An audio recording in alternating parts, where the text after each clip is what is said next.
आशा बलवान राजन शल्य जस्यति पांडवान हतो भीष्म हतो द्रोण कर्णस्य निधनम हता आशा बलवती राजन शल्य जस्यति पांडवान। ये आशा की डोरी में हर प्राणी जो धर्म करना चाहिए वो नहीं कर पाता है, जो आत्मा का चिंतन करना चाहिए वो नहीं कर पाता है, और संसार का ही चिंतन में आशा और प्रतीक्षा दो चीज है।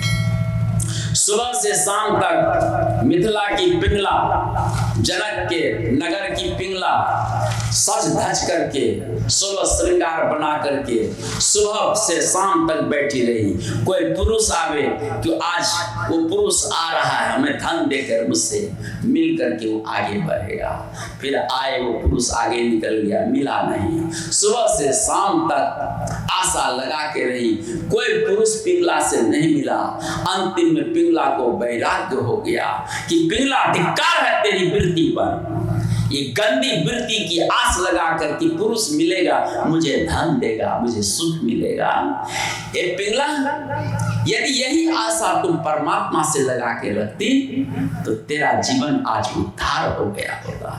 रात भर वो पिंगला नहीं सोई है, दिन भर की निराशा उसको हाथ लगी और उसको वैराग्य हुआ है। रात भर वो ब्रह्म का चिंतन किया, प्रभु का नाम सुमरण किया है, और उतने में वो पवित्र होकर दिव्य लोक की प्राप्ति की है।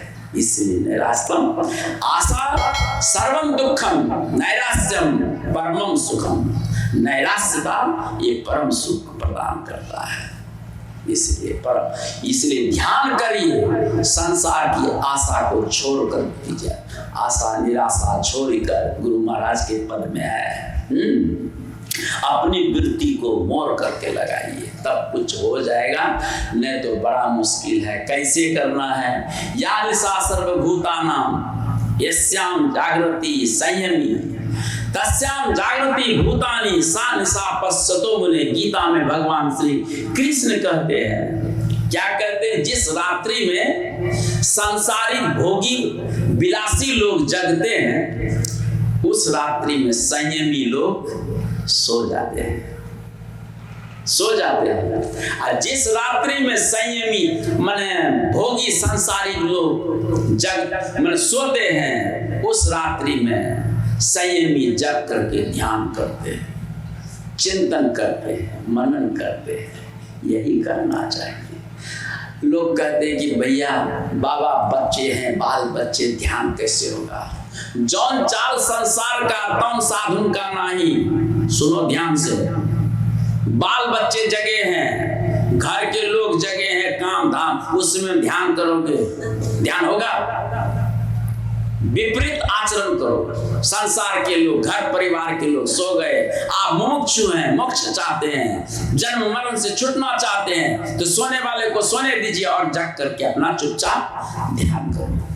बस यही फार्मूला अपनाओगे तब कल्याण होगा।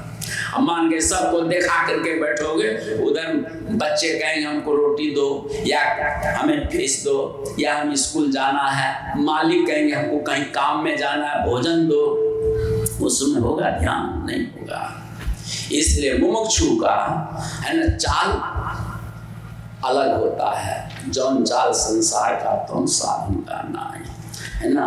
तो साधु बनना है ना, मुमुक्षु बनना है, साधक साधिका बनना है, तो संसार का चाल को छोड़ना होगा, व्यवहार को छोड़ना होगा, तब आपसे कुछ परमार्थ बनेगा।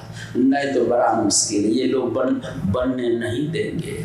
पति पत्नी में एक किसान दीक्षा लिया, और दीक्षा लेकर के पत्नी में लगन थी, ध्यान करने लगी, और जब ध्यान करते करते सूरत अंतरंग हो जाती है, बहिरंग से अंतरंग जब सूरत हो जाती है, तो किसी से मिलने जुलने बात करने की इच्छा नहीं होती है। याद रखिएगा, समझे?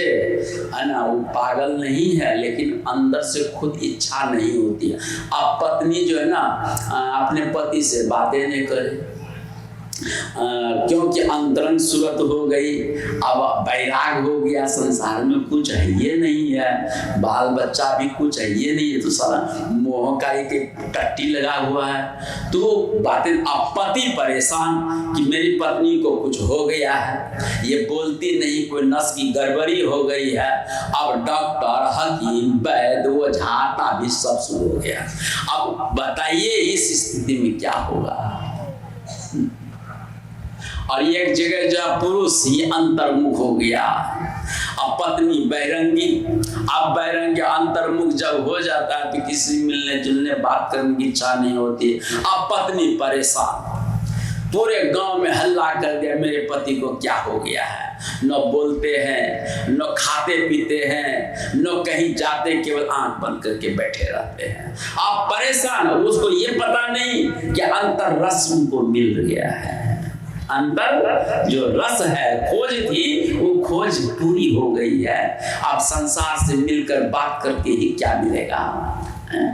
तो ये है गृहस्थी, गप में होती है, गृहस्थी दोनों में बातचीत में होती है, और सन्यासी बातचीत बंद मौन में होती है, एकांत वास करके वो पसंद करते हैं सन्यासी। और गृहस्थी आपस में बातचीत करके ही पसंद करते हैं। पत्नी बोल रही है, पति हंस रहा है, तो इस हंसी मजाक में ध्यान होगा? नहीं होगा।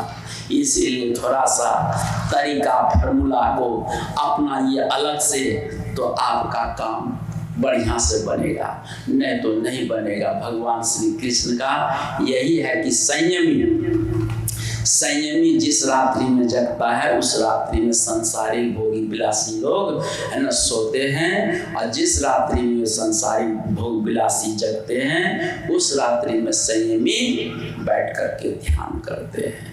तो एक साधक ध्यान कर रहे थे संयम से, लेकिन वो झूमने लगते थे अपने आप को, है ना। एक दिन तो दीवार में लग गया, चोट फूल गया माथा। अब क्या काम किया कि गुरुजी ने कहा कि अपने आप को जगाओ और उठाओ, है ना। 11 इंद्रियों से अपने आप को उठाओ, 5 महाभूत तत्व से अपने को उठाओ। तो गुरुजी के बाद उनको लग गई कि हमको उठाना है, और झूमे तो गिर जाए।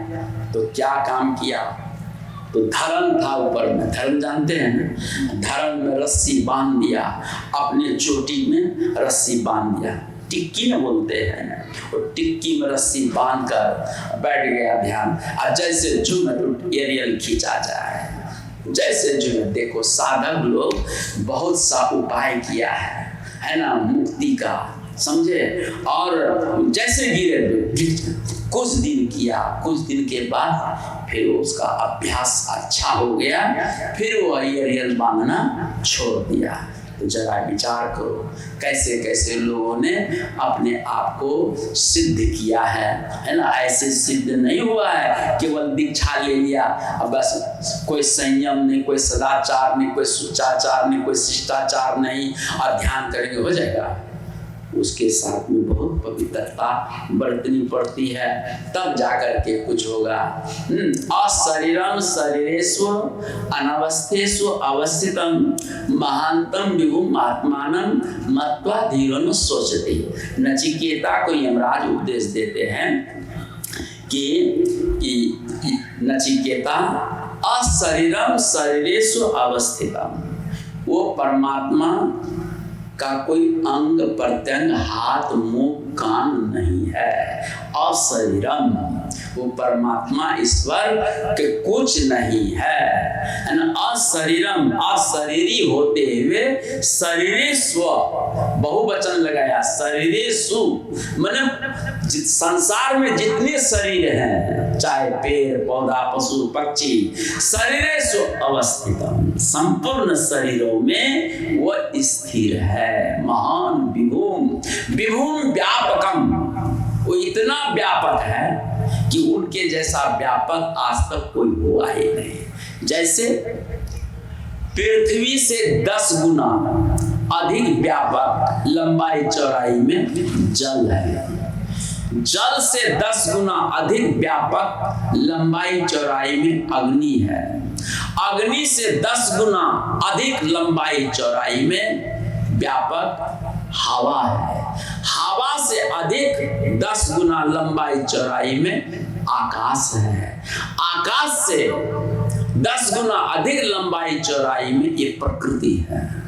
और प्रकृति में ये प्रकृति भगवान का एक पांव है।